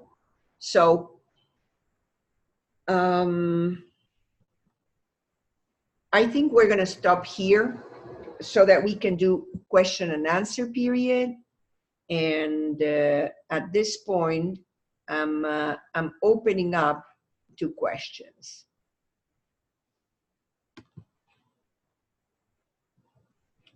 So, anybody has comments or questions? Does it go faster, slower than you expect? Is the pace satisfactory? And what are your specific questions? My question is, how do your exams run? Are they? Hold on a second, because I cannot hear you. Can you speak up a little bit more? Yes? Yes. your And exam. identify yourself always when you ask a question who you are. Yes. Rebecca Coleman. Yes. Okay. Can you describe how your exams are, how many questions, what they're like, how specific they are? And is there any chance that we could have open book because of the nature of having back-to-back classes? Okay. The questions are going to be very basic. In the past, before it was all computerized in the way it is now, I included a lot of bonus questions to facilitate people getting a really good score, and everybody loved it. Now I'm more limited in that. And I'm going to ask you the questions. Some questions are specific, but they are specific to something that you know something about. Such as, for example, if I asked you, what is the amino acid substrate of norepinephrine, what would you say? Anybody can answer.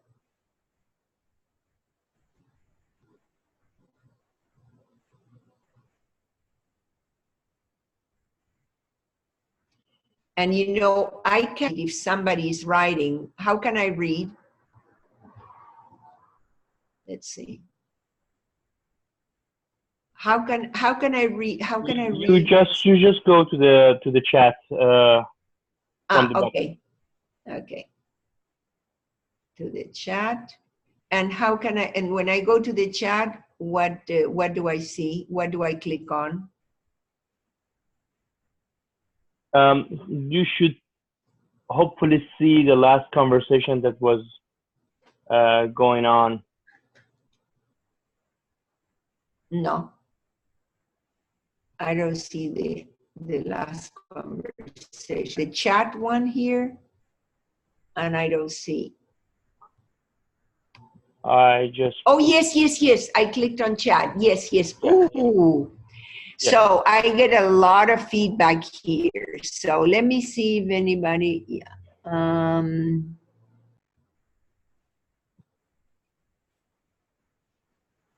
Okay.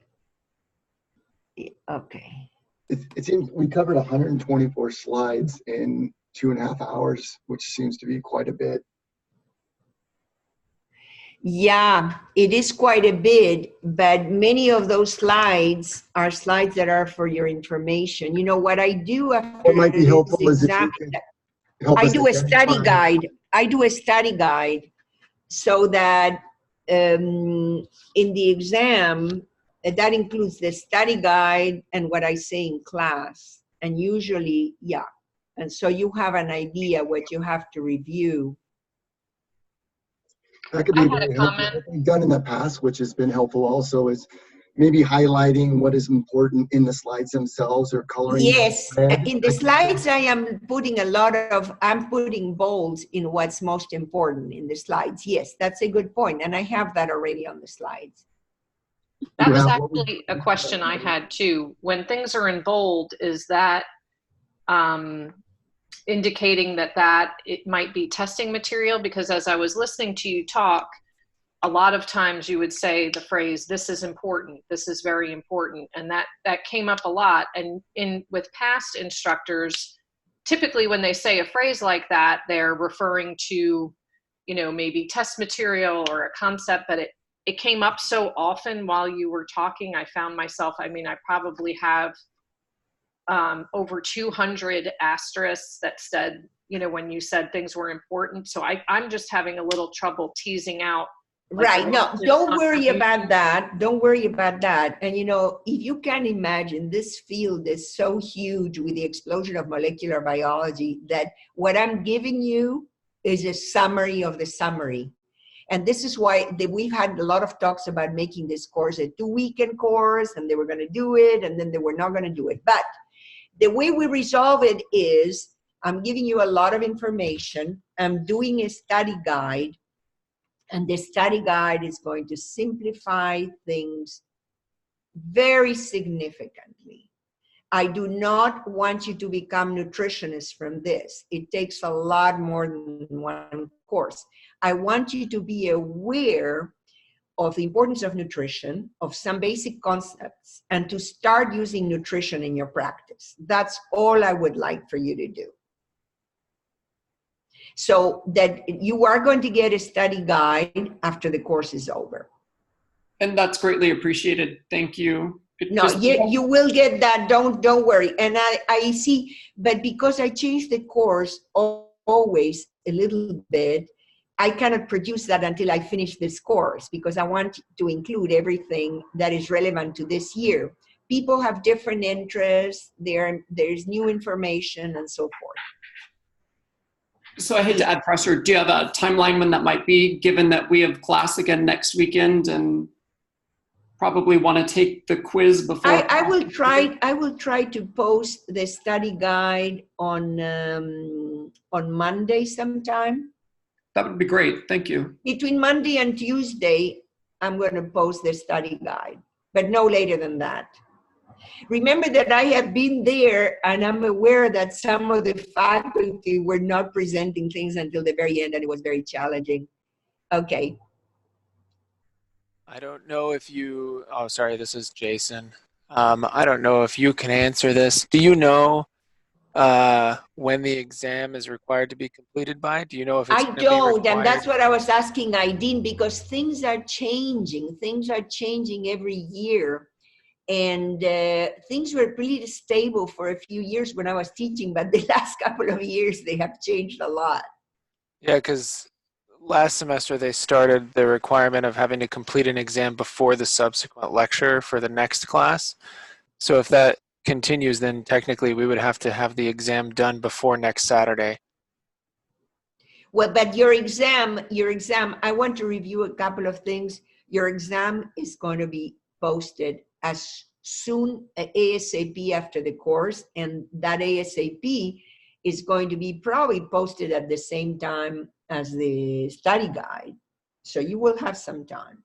Yeah, and I mean, that's all great, but I mean, I guess my concern is all of the exams have to be proctored as well, which means that we also have to organize the schedule for our proctor. And if we only have 3 or 4 days from the time that the study guide is posted to Friday evening, that's the only, if it comes out on Tuesday, for example, we have Wednesday, Thursday, Friday to complete the exam. But and we have to get a proctor. If it comes up on Monday, you will have one more day. So I will do my level best to do it that way. Okay. I mean, I don't want to put like undue pressure on anyone, but I'm concerned that, we have to not only organize our own schedule, but also the proctor's schedule. Yeah, and I fully appreciate that. And it does put pressure on me too, unless I just want to do routine and I teach the same thing every year and I do the same exam every year. And that's not in my standards of teaching. Yeah, that's why I said I didn't know if you could answer.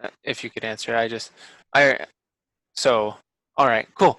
And Thank you so much. But this exam is going to be easier than you think. Well, I guess it depends. If you have some familiarity versus no familiarity, for some students it's probably easier than for other students. Does anybody have any prior background in nutrition from your professions? Anybody from another profession like nurse? One of you is a pharmacist, and so you may know something, but what about the rest? Anybody has a biology or nutrition background? I completed a fellowship in metabolic syndromes. But so you learned that part of it. That's going to make that area easier. Okay. Right. This is a lot. I'm familiar with quite a bit of this stuff, and it does seem kind of voluminous, even to me. Although, I finished my fellowship, a number of years ago. But you're going to see in the exam that the exam is for you people to pass. And yeah. And don't worry about the number of questions for now. What my concern is that because of the time pressure, you're turning off the learning and you're turning on the anxiety. So let's see if we can focus a little bit on the learning for a moment, if you all agree. I know this is a difficult time and it's very uncomfortable because, you know, people, you know, are coming to me after they've gone through a very, very harsh cycle with too many exams. And if you can take a pause from that, let's see if newer cohorts don't take attendance. These are all changes that have taken place since Judy became director. Yes, the time pressure creates anxiety. And Samira, I would like to focus more on learning than surviving. Yes, and that's what I wish on all of you. More on learning than surviving. And the learning is because, you see, even because the program has become more stressful for all of you, if you know about some of the effect of these nutrients, you can even take some of these nutrients. You see, I'm going to get into this later, but if you were one to give somebody just one nutrient that from everything I've said is a nutrient with many, many uses in the human body, both for mental and physical health, just one nutrient, what would you give? Exactly. And you know, I don't have your name, M2M, Maribel, that's Maribel Abdullah. Everybody's saying beautiful. So this is very encouraging to me because you all have been listening. If you have one nutrient and that's all you can give, you give magnesium. Now, I'm going to give you something. Make sure that the magnesium you give, the salt of magnesium that you give is very important. I know that doctors' offices are going to use these forms, but they are not good. In medicine, there is a lack of sophistication about good nutrition. So, good forms are magnesium citrate, magnesium malate, which is very calming, magnesium glycinate,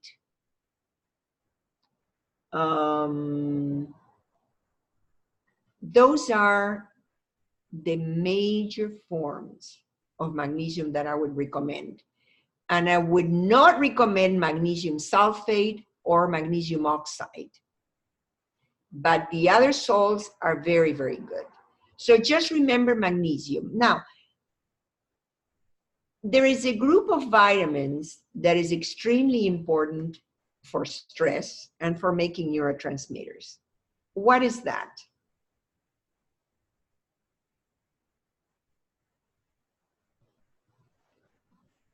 There's a group of vitamins that is called the complex. Exactly, Rebecca. It's the B complex. And people are familiar with this. You know, some of the questions I'm going to be asking you are on that fundamental level that you all need to know. And what is the most important, one of the most important antioxidant enzymes, or tal vez more, maybe the most important in the human body, antioxidant enzyme that, as I said to you, cannot be well absorbed as a supplement, so it's not worth spending all the money on that enzyme as a supplement. Enzyme, not amino acid, an enzyme.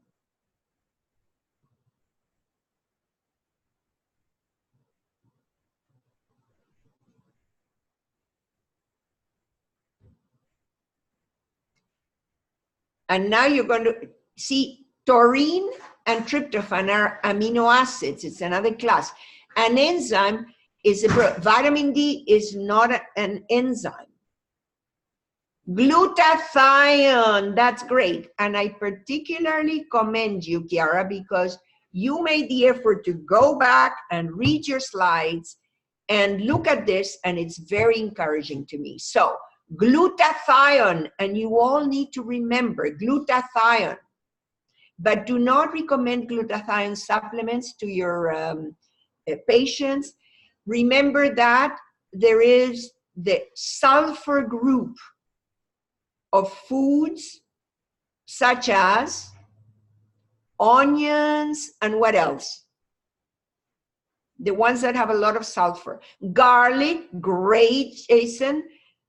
Jordan, very good. What others? Broccoli, eggs, fantastic. Broccoli, beautiful. Maribel, Brady, Eddie, wonderful. Yeah, okay. So this is very important because you have to work with foods. You have to work with diet. Now, the only caveat is that some people may be very sensitive to raw garlic and raw onion and do not tolerate them. What do? You tell them, saute or steam. Exactly, Kiara, that's exactly. And then with the broccoli, do not eat broccoli raw. You have to steam it lightly because broccoli, like all the other members of the cabbage family, like cauliflower and cabbage and so forth, they have a substance, the glycosinolates, you don't need to know the name of this, that will depress thyroid functioning. And you have a point, Kiara, about the gas and the bloating. But even more important, or just as important, is that they will depress thyroid functioning if you eat raw. So if you go somewhere to a reception, they have raw broccoli and raw cauliflower and so forth, don't eat those because they can depress thyroid functioning. If you steam them, then they don't. Now, some people say very, very lightly steam, and it actually has to be slightly al dente, but you really have to cook them. Al dente means that it's not 100% steamed, but it's steamed enough that it's not raw and you can tolerate it. And with broccoli, you could have the broccoli steamed, or you could eat broccoli sprouts. So here you can begin to see some of the uses of food. And what do we know about glutamine, the amino acid glutamine?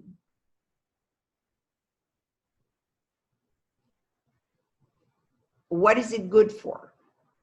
Remember that it had to do with the ammonia cycle, which is a detoxifying cycle, and it also had to do with being food, alternate fuel for the brain, and it also had to do, if there is too much glutamine accumulated, it's excitotoxic. And what is the problem with refined sugar?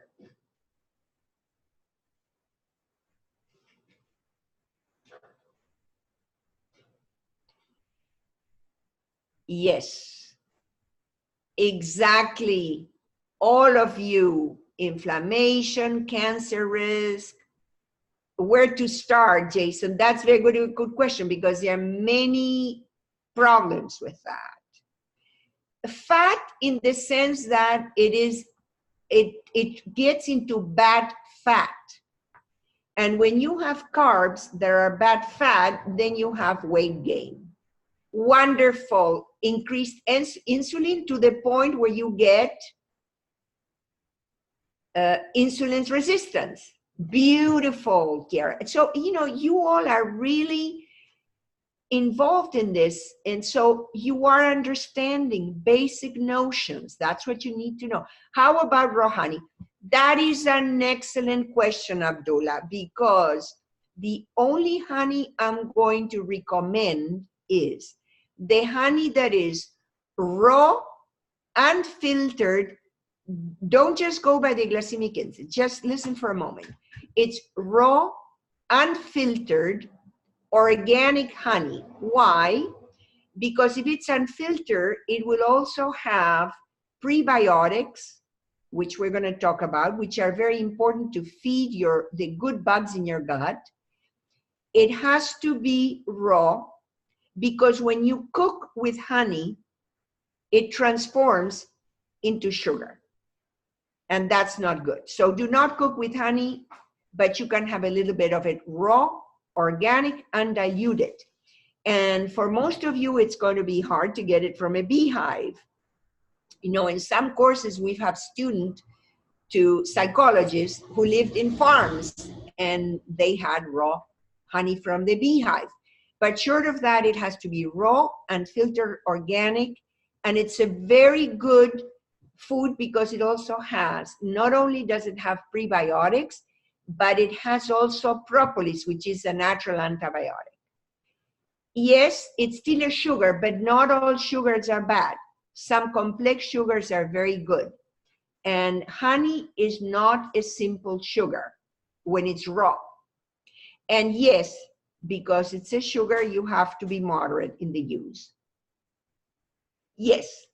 And you can all go and have your lunch now, Eddie, and it's good for you to remind you, enjoy your lunch, and we will resume at 5 minutes after 1 o'clock.